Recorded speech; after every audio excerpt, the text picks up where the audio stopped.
First thing in getting this HT20 back up and running is dealing with this instrument panel. The old plastic one was broken beyond saving, and right now the ignition switch and controls were basically just hanging in space. Not exactly ideal. At some point, someone tried to keep everything together with self-tapping screws because all the main mounting points had snapped off. So, first step, getting this choke control loose so the panel can come off.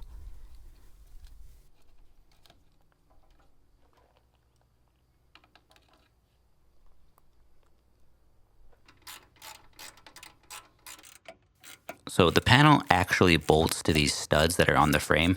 There are 5 of them, or at least it's supposed to. This whole section of the plastic had broken away, so none of them are doing anything anymore.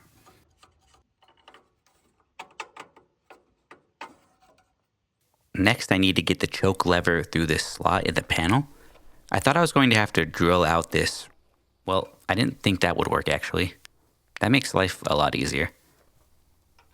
But now, same thing on the other side. More self-tapping screws and bolts that need to come apart.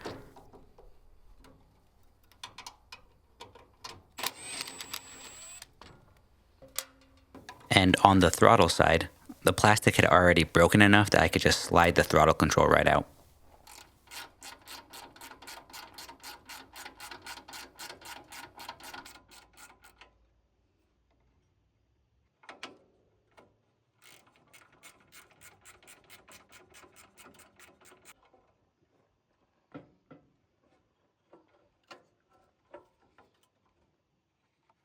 I also had to remove the light switch toggle.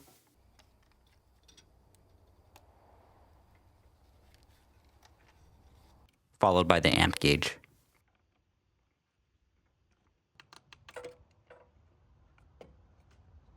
Now, I probably should have painted this panel while I had it off, but honestly, I'm trying to get this thing running as quickly as I can. Around here, once the grass dries out, mowing the field stops being an option, and then it turns into weed eater season, which I'd rather avoid. So with everything swapped over, it's time to bolt the new metal panel in place. You can see where it bolts onto those 5 studs.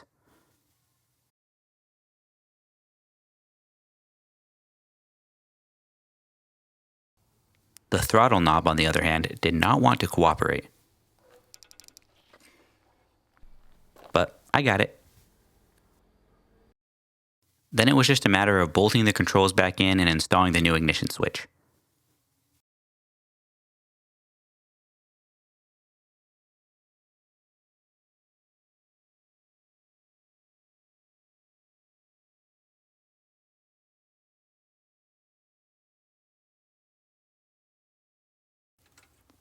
Now, wiring was pretty straightforward. I just followed this diagram, and I can spare you the boring part and we can skip right ahead. With everything wired in, we have power.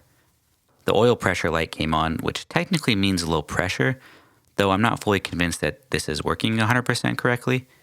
But either way, this tractor is getting service before it sees any real use. Unfortunately, with all of this working, it leads me to my next problem. You see, the starter will engage, but it's not turning the flywheel. So the next job is replacing the starter, which on these tractors means lifting the engine.